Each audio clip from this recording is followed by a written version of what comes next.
Twongeye kubaha ikaze bakunzi ba Minembwe TV, tubifurije kugubwa neza aho muherereye hose ku migabane yose y'isi.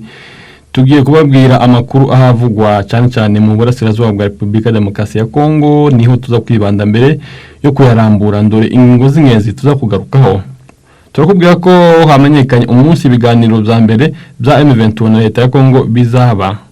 Turakubwira kandi ko Trump agiye kohereza umujyanama we muri Afrika by'umwihariko mu Rwanda no muri Repubulika ya Demokarasi ya Kongo. Turakubwira nanone kandi ko Segeti yakuriyeho igihano cy'urupfu abanyamerika bagerageje kumukura ku butegetsi.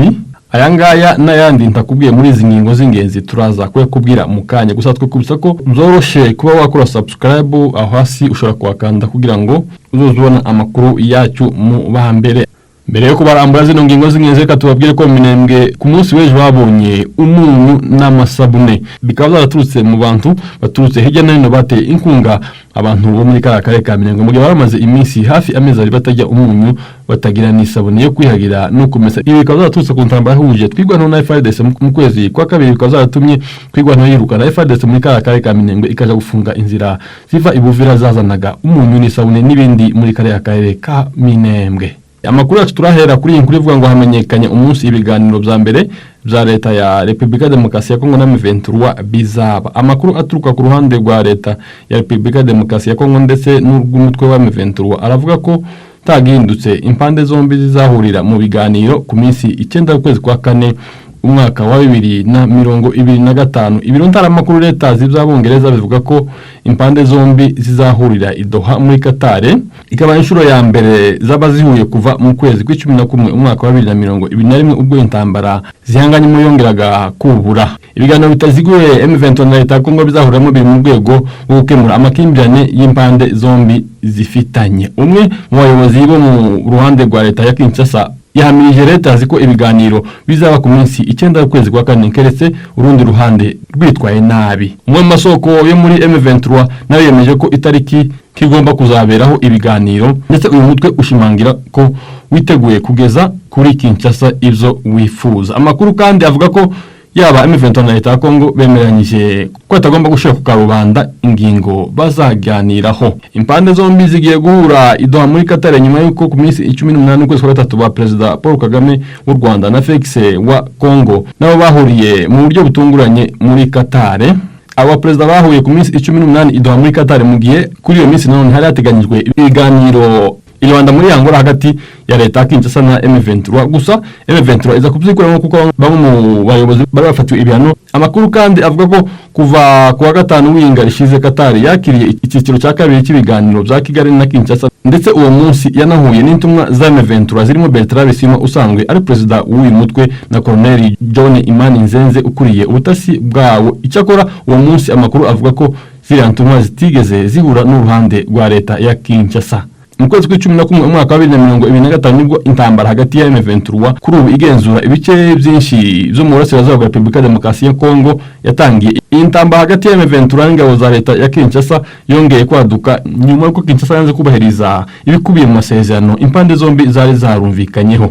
Ni mirwano yatumye abanyekongo babarirwa mu bihumbi bava mu byabo inateza umwuka mubi hagati ya RDC n'u Rwanda irushinja kuba rushigikiye uyu mutwe. Mu byo u Rwanda rushinjwa harimo guha M23 ubufasha bw'ingabo n'ubw'ibikoresho ndetse n'ibihugu bitandukanye mu mezi ashize byarufatiye ibihano rushinjwa kuba rufite ingabo ku butaka bwa RDC. Ariko u Rwanda rwakunze gutera utwatsi ivyo birego, ahubwo ko ruvuga ko rwafashe ingamba z'ubwirinzi nyuma yo kumenya ko Kinshasa n'umutwe FDLR basangiye umugambi wo kurutera bakanakuraho ubutegetsi. Leta ya Kongo igiye kuja mu biganiro na M23 mu gihe yari yarakunze kurahira ikanirenga ko itazigera na rimwe ije mu biganiro n'uriya mutwe yita uw'iterabwoba. Dukomereza gato Kinshasa, Tshisekedi yakuriyeho igihano cy'urupfu abanyamerika bagerageje kumukura ku butegetsi. President Felix Tshisekedi wa Repubulika Demokarasi ya Kongo yakuriyeho igihano cy'urupfu abanyamerika batatu bagerageje kumukura ku butegetsi ku minsi 19 y'ukwezi kwa gatanu umwaka wa 2024. Icyemezo cyatangajwe n'umuvugizi we Tina Salama mu rukera rwo kuri uyu wa kane ku minsi 2 y'ukwezi kwa kane ubwo yari kuri televiziyo na radio by'igihugu RTNS. Yasobanuye ko igihano bari bakatiwe cyahinduwe igifungo cya Burundi. Marcel Marango, Malu Taylor, Christina Thompson na Zalimane Paul Benjamin hamwe n'abandi 34 bakatiwe igihano cy'urupfu n'uruki rukiko rwa gisirikare ku itariki ya 13 y'ukwezi kw'icyenda umwaka ushize. Marcel Malanga n'umuhungu wa Christian Malanga wayoboye iki gikorwa cyo gukura Tshisekedi ku butegetsi. Thompson na Zamla bo ni inshuti z'uyu musore. Ari Marcel Thompson Zalmane basobanuye ko bakangishijwe kwicwa kugira ngo maje mu gikorwa cyo kugerageza gukuraho ubutegetsi bwa Tshisekedi basabwa kubwirwa arere. Ubwo baramaze gukatirwa igihano cy'urupfu Leta z'Ubumwe za Amerika, Ububirigi bamaganye uyu mwanzuro bigaragaza ko bidashigikiye ko ushirwa mu bikorwa kuko urenga ku burenganzira bwa kiremwa muntu. Ubwo Amerika yakurikiranaga abenegihugu bayo bari muri uru rubanza, Ububirigi nabwo bwakurikiranaga Jean-Jacques Wondo usanzwe ari impuguke mu bya gisirikare wafunzwe nyuma y'igeragezwa ryo gukura Tshisekedi ku butegetsi. Dukomeza amakuru yacu muri Leta z'Ubumwe za Amerika. Trump agiye kohereza umujyanama we mu Rwanda no muri RDC. Perezida wa Leta z'Ubumwe za Amerika Donald Trump agiye kohereza Masadi Bulusu usanzwe ari umujyanama we mu bihugu birimo u Rwanda, Repubulika Demokarasi ya Kongo, Kenya na Uganda. Bulusu asanzwe ari umujyanama wa Trump kandi mu bihugu by'Abarabu n'uburengerazuba bwo hagati. Uyu mugabo ni umucuruzi ukomeye azi Afrika cyane kuko yakoreraga ubucuruzi bwe mu bihugu nka Nigeria bwibandaga ku makamyo atwara imizigo n'imashini ziremereye kenshi zikoreshwa mu nganda nini. Ubumenyi kuri Afrika buri mu byatumye uyu mugabo yizerwa. Amakuru akavuga ko yagizwe umujyanama mukuru ku bijyanye na Afrika muri Minisiteri y'Ububanyi n'Amahanga ya Leta Zunze Ubumwe za Amerika. Ni inshuti ya hafi na Trump dore ko yamufashije mu bihe byo kwiyamamaza, aho yibanze cyane mu banyamerika bafite inkomoko mu bihugu by'Abarabu. Akababwira ko Trump ariwe uzahagarika intambara zimaze imyaka zica ibintu mu burasirazuba bwo hagati. Uyu mugabo kandi afite umubano hafi n'umuryango wa Trump by'umwihariko dore ko umuhungu we Michael Bulusu yashingiranywe n'umukobwa muto wa Donald Trump, Tiffany Trump.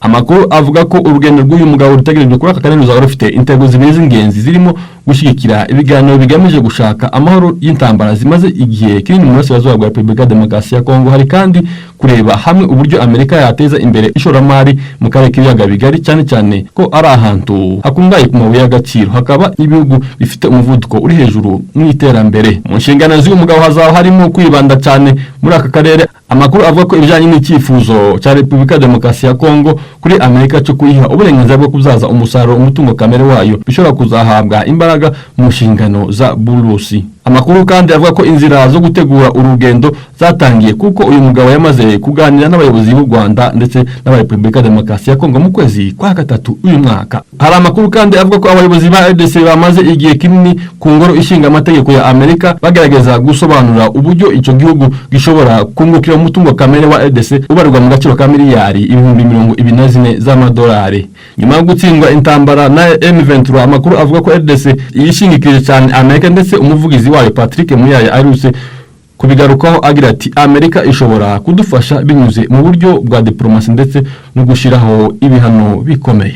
Inkuru tugiye gusorezaho tugiye kubabwira ko Colonel Kaini wahoze muri M23 yasubiye mw'ishyamba. Colonel Innocent Kaini wahoze ari mu basirikare bakuru b'umutwe wa M23 yemeza ko yamaze gushinga undi mutwe ugamije kurwanya ubutegetsi bwa Repubulika Demokarasi ya Kongo mu mpera z'umwaka wa 2012 ubwo M23 yigaruriraga ibice byo mu burasirazuba bwa RDC birimo umujyi wa Goma. Kaini ari mu basirikare bakuru bari bayoboye ingabo z'uyu mutwe. Muri 2013 ubwo M23 yirukanwa igoma n'ingabo zirimo iza SADC na MONUSCO, uyu musirikare yahise ahungira muri Uganda ndetse mu kwezi kwa 11 umwaka 2021 ubwo buriya mutwe wuburaga imirwano ari mu basirikare banze kuwiyungaho. Uyu mugabo mu kiganiro yigeze guha ikinyamakuru dukesha inkuru yavuze ko gushwana kwe na General Sultan Makenga ukuriye igisirikare ca M23 biri mu byatumye atongera kwiyunga kuri bagenzi be. Mu gihe M23 kuri ubu igenzura ibice byinshi byo mu burasirazuba bwa Repubulika Demokarasi ya Kongo birimo umujyi wa Goma wa Bukavu, Colonel Innocent Kaini nawe yamaze gushinga umutwe nawe ufite umugambi wo kurwanya ubutegetsi bw'Kinshasa. No mutwe uyu mugabo yise Coalition Nationale pour